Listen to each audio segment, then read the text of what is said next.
नमस्कार यूट्यूब फॅमिलीला. तर आज आहे आमच्या गावची जत्रा आणि हे बघा इथे माझं चाललेलं आहे. हे मटणाला पाठीमध्ये हळद आणि मोठं मीठ लावून ठेवलेलं आहे आणि खालच्या साईडला आहे चरबी आणि हे मी साफ करत आहे वजडीला मी पाणी उकळून घेतलेलं आहे. 3 ते 4 वेळा ही वजडी मी उकळलेल्या पाण्यात साफ केलेली आहे. आणि बघा चुलीवर मोठं असं पातेलं ठेवलेलं आहे. त्या पातेल्यात मी अर्धा लिटर तेल घातलेलं होतं. तेलामध्ये जी बोकडाची चरबी असते ती चरबी घातली. त्या चरबीमुळे अजूनच तेल सुटलं आणि नंतर त्याच्यामध्ये घातलेलं आहे वाटण. बघा याच्यामध्ये वाटणात घातलेलं आहे खोबरं, लसूण, कोथिंबीर, आलं आणि तीळ. याच्यामध्ये मी कांदा, टोमॅटो वगैरे काहीच घातलेलं नाही, कारण उन्हाळ्याचे दिवस आहेत आणि भाजी खराब होण्याची शक्यता असते कांदा टोमॅटोमुळे. आणि अशा प्रकारे यात्रेतले जे मटण असतं त्याला जास्त वाटण घालायची काहीच गरज नाही, कारण बोकडाचे जे सगळे पार्ट असतात ते एकत्र शिजले जातात. त्याच्यामुळे याचं चव पण छान येते. तर ह्याला काहीच गरज नाही जास्त वाटणाची. त्याच्यामुळे फक्त खोबरं, लसूण, कोथिंबीर, आलं आणि थोडेसे तीळ असं वाटण करून टाकलेलं आहे.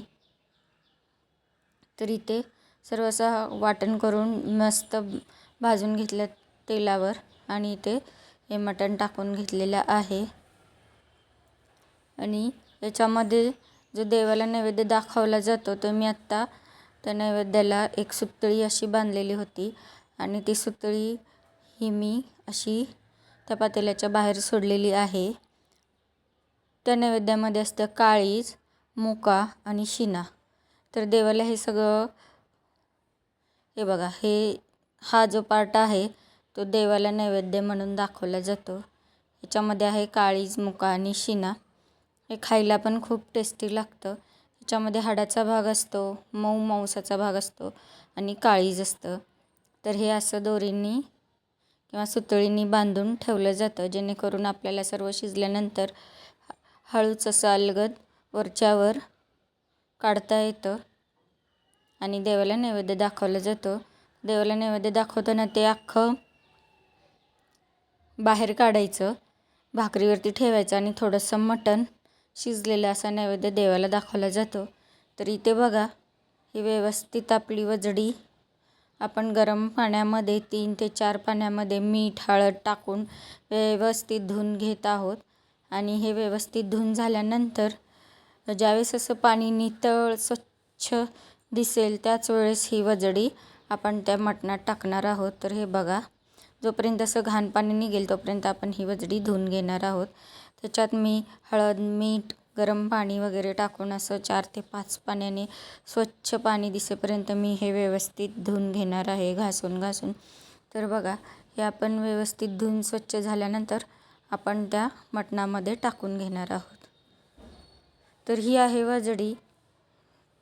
तर हे आपण थोडीशी बाजूला ठेवून वजडी व्यवस्थित स्वच्छ करून घ्यायची आहे. त्या मटणाबरोबर टाकायची नाही, कारण ही थोडीशी मोठी असते तर आपल्याला हे थोडंसं बारीक चिरून घ्यावं लागतं आणि व्यवस्थित पाण्याने धुवून घ्यावं लागतं. तर हे बघा हे मोठं पातेलं आहे, त्याच्यावरती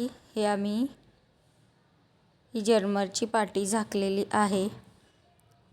तर हे चुलीवर मस्तपैकी तिन्ही बाजूला दगड ठेवून हे मटण आपण शिजवून घेतलेलं आहे.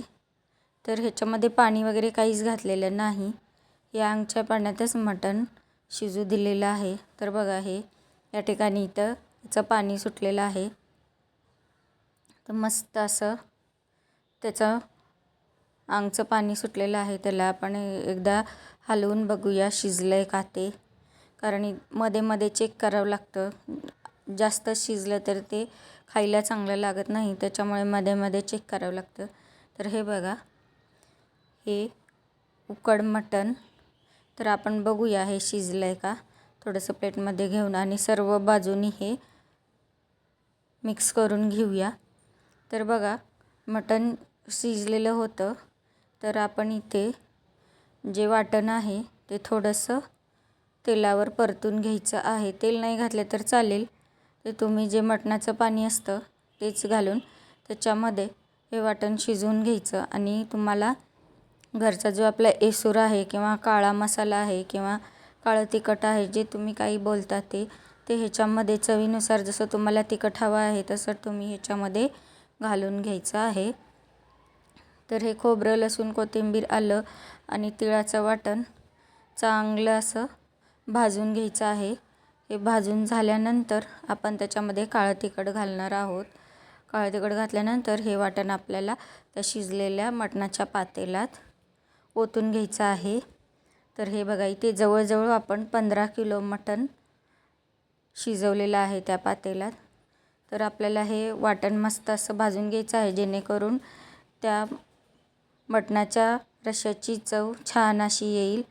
तर बघा, मी थोडंसं इथं करपत होतं, त्याच्यामुळे इथं मी ते मटणाचं मिठाचं पाणी घालून घेतलेलं आहे, जेणेकरून ती टेस्ट याच्यामध्ये उतरेल. तर इथे बघा, त्या मटणाच्या पाण्यात मी शिजवत आहे. काळं तिखट घालून मस्त असं भाजून घेतलेलं आहे. तर इथे आत्ताच बघा किती तर्री आलेली आहे. हे आपलं आपण गरम पाणी घालून इथे मटण शिजवून घेतलेलं आहे. आणि ते मटण शिजल्यानंतर इथे आपण जो मसाला भाजलेला होता तो ह्याच्यामध्ये ओतून घेणार आहे. आणि बघा, हे जवळजवळ 15 किलो मटणाचा रस्सा इथे बनवलेला आहे. ह्याच्यातलं शिजलेलं मटण बाजूला काढलेलं आहे, जेणेकरून पाहुणे आल्यानंतर प्रत्येकाला असं व्यवस्थित असं देता येईल, म्हणून एका डब्यामध्ये मटण असं काढून घेतलेलं आहे. आणि या रश्श्यामध्ये पण थोडंसं मटण आहे, कारण आमटीला चव येण्यासाठी थोडंसं मटण ह्याच्यामध्ये ठेवलेलं आहे. तर आता आपला सर्व प्रकारचे मसाले ह्याच्यात घालून झालेले आहे. तुम्हाला हवं असेल तर तुम्ही गरम मसाल्याचे किंवा चिकन मसाला, मटण मसाल्याच्या पुड्या ह्याच्यामध्ये एक उकळी आल्यानंतर ह्याच्यामध्ये वरून घालून घ्यायचं आहे. ह्याच्याबरोबर घालायचं नाही. तर बघा, मस्त असं आत्ताच कट दिसत आहे. अजून आमटीला उकळी यायची आहे. तर हे मंद आचेवर असं शिजवून घ्यायचं आहे. जास्त खालून आपल्याला जाळ लावायचा नाही, मंद जाळावरच हे शिजवून घ्यायचं आहे.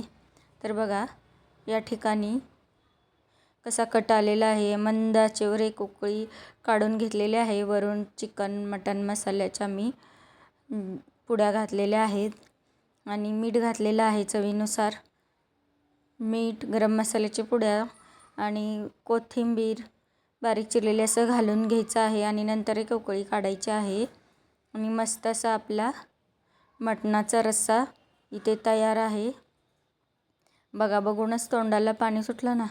ह्या रश्श्यामध्ये सर्व प्रकारचे बोकडाचे पार्ट असल्यामुळे ह्या रश्श्याला मस्त अशी चव येते.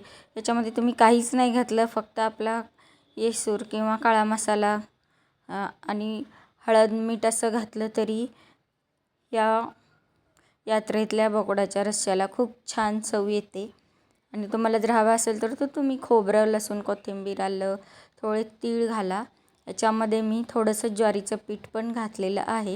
आणि आपला रस्सा या ठिकाणी तयार आहे. तर इथे बघा, या ठिकाणी चुलीवर आपण मटणाचा रस्सा तर बनवलाच, तर चुलीवर भाकरीसुद्धा इथं करायची चालू आहे. या आहेत आमच्या सासूबाई आणि या आमच्या सासूबाईंच्या छोट्या जाऊबाई, म्हणजे माझ्या चुलत सासूबाई, दोघीजण मिळून इथे भाकऱ्या करत आहे. ही एक चूल आहे. दुसऱ्या 2-3 ठिकाणी पण अशा चुलीवर भाकऱ्या चालू आहेत. तर गावाकडे काय असतं की एकमेकांच्या घरी जाऊन एकमेकांना मदत करतात. आज आमच्यात कार्यक्रम आहे, नंतर त्यांच्यात ज्यावेळेस कार्यक्रम असेल त्यावेळेस आम्ही त्यांच्या घरी भाकऱ्या करण्यासाठी जातो. तर इथे वेगळी अशी भाकरीला बाई लावायची किंवा अशी काही गरज नाही.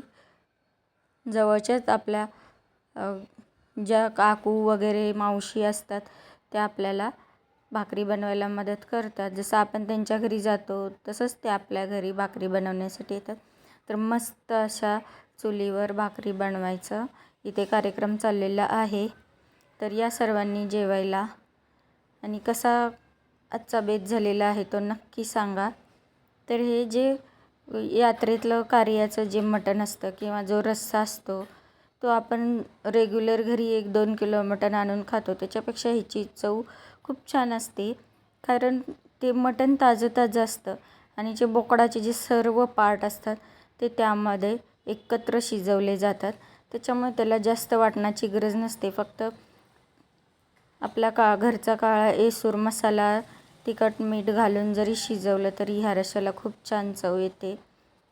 आणि बघा, देशी बोकड असतं, ताजं असतं, स्वच्छ ताजं देशी बोकड आणि सर्व पार्ट त्याच्यामुळे शिजून निघाल्यामुळे आणि चुलीवर, मुख्यतः चुलीवर एकत्र शिजवल्यामुळे मोठ्या पातेल्यात मोकळं असं मस्त शिजलं जातं चुलीवर मंद आचेवर.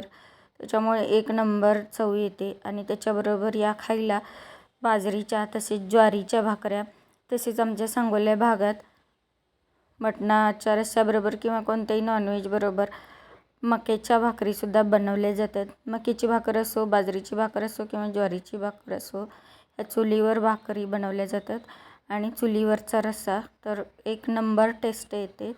तर या सर्वांनी जेवायला. आणि आजचा आमचा बेत कसा झाला आहे तो नक्की सांगा. आणि आमच्या चॅनलवर असेच नवनवीन व्हिडिओ बघण्यासाठी तुमच्या ताईचा चॅनल सबस्क्राईब करा, व्हिडिओ लाईक करा आणि तुमच्या जवळच्या मित्रमैत्रिणींना व्हिडिओ शेअर करा.